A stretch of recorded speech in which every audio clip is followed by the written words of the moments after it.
Hi, welcome back to Single and Saved. I am your host, Mindy, and I am just coming to talk about healing from relationships, healing from things that have hurt you, healing from things that happened in your childhood.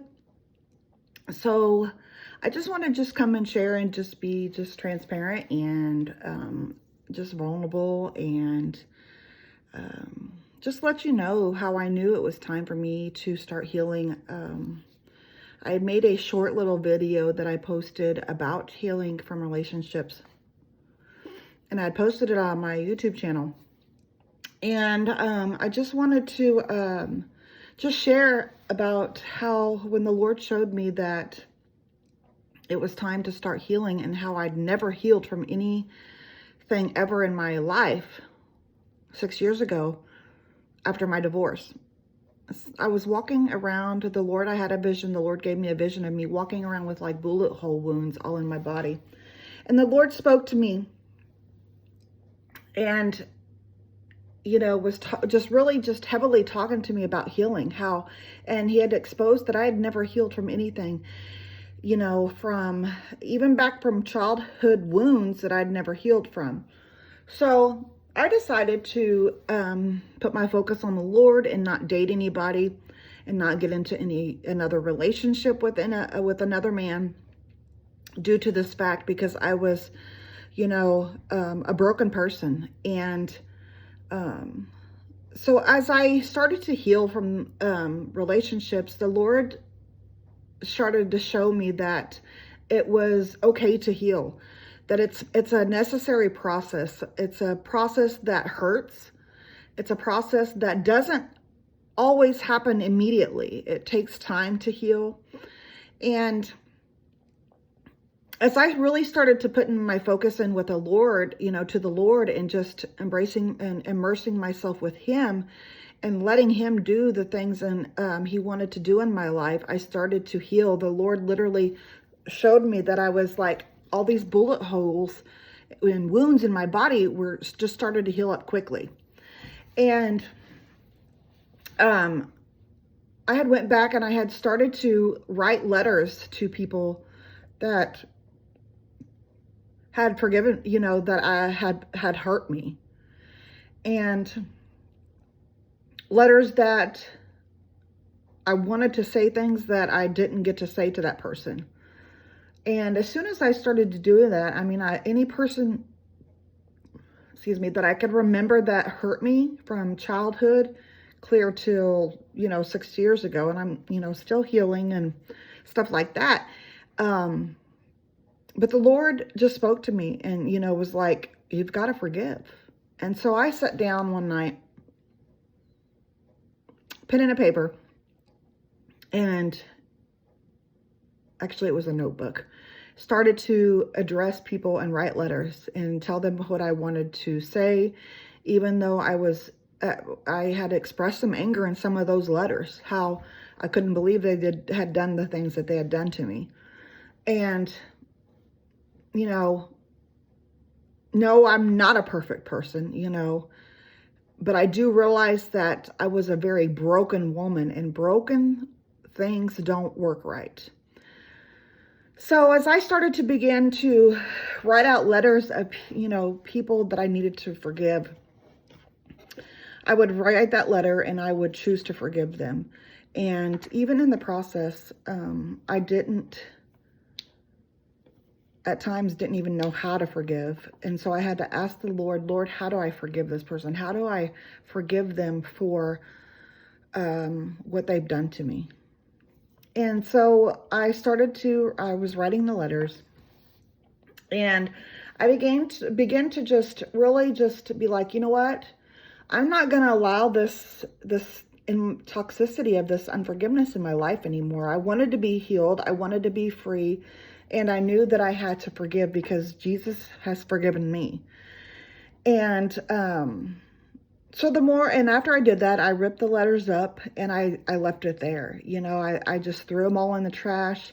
And as soon as I did that, it was almost like it was such a release to me to write all that stuff down on paper that I wanted to say that I didn't get to say. And it was almost just like a big weight had been lifted off of me. And so I started to heal a lot. And it was one of the best feelings ever in my life, was to heal from things that have, hurt me or caused me trauma. And that's why I'm such a big advocate on healing and how important it is to heal from these things, so we don't go into next relationships hurting people that didn't even hurt us. We go into relationships and we hurt that person, and we hurt them because of the last person who made us mad or did something to hurt us. And that's not fair to the person that is, in your life currently. So I just wanted to come and share some scriptures about how the Lord is close to those that have heartache and that need healing. Psalms 34, I'm going to read Psalms 34 here. It says, I will praise the Lord at all times, and I will constantly speak his praises. I will boast only in the Lord. Let all who are helpless take heart. Come, let us tell the Lord's greatness. Let us exalt his name together. I prayed to the Lord. He answered me. He freed me from all my fears. Those who look to him for help will be radiant with joy. No shadow of shame will darken their faces. My gosh. Whew. That just hit me. In my desperation, I prayed, and the Lord listened. He saved me from all my troubles. For the angel of the Lord is a guard. He surrounds and defends all who fear him. Taste and see that the Lord is good. Oh, the joys of those who take refuge in him.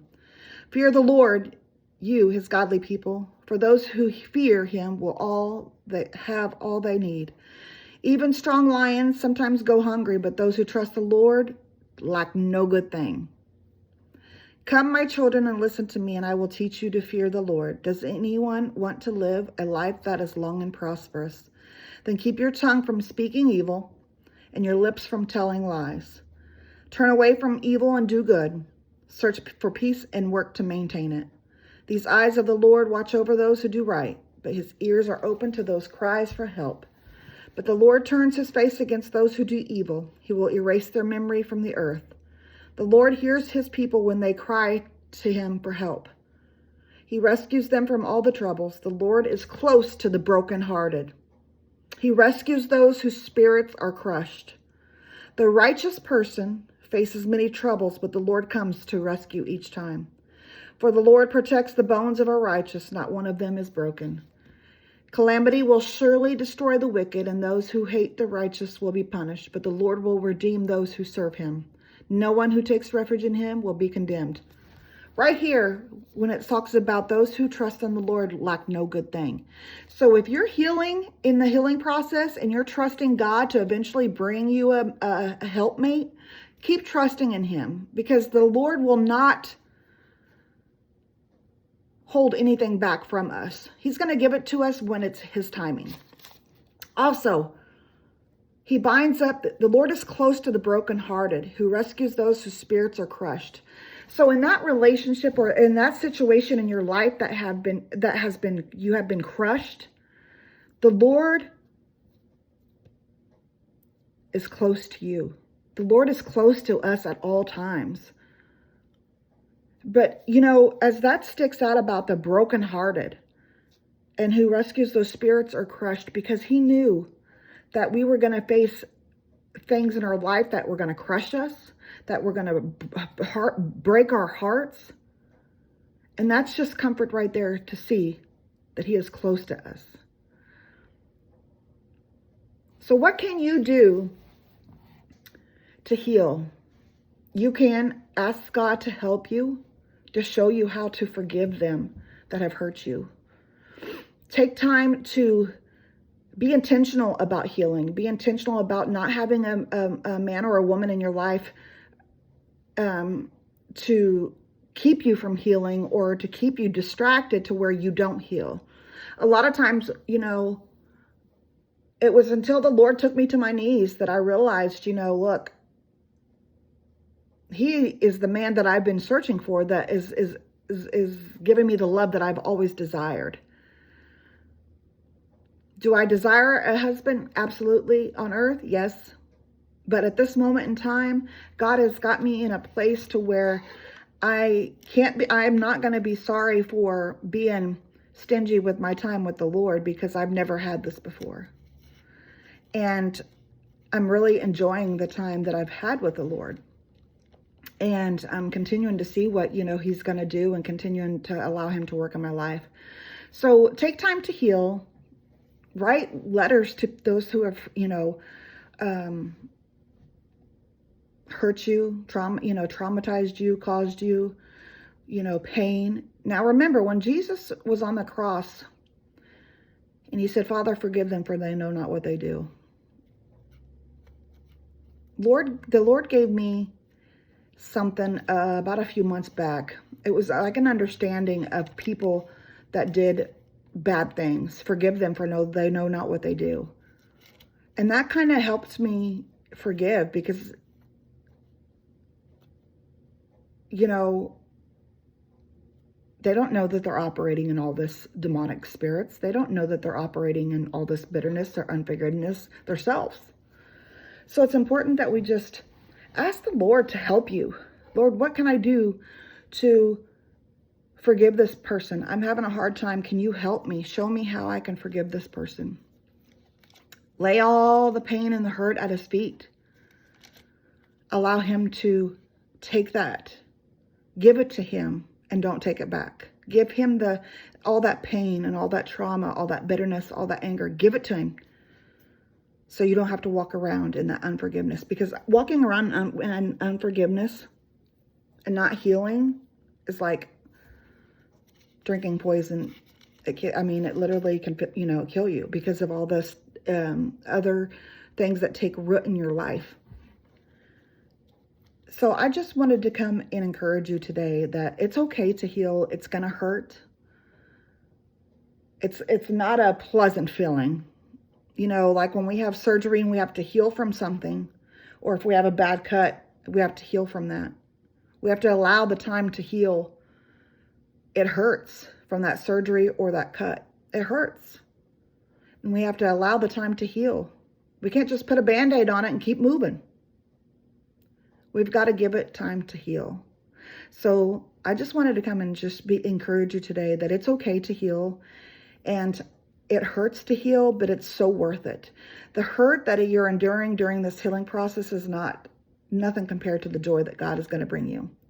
So I just encourage you today just to heal, so you can be set free from all that bondage. Have a wonderful day. Have a wonderful week, and I will see you soon.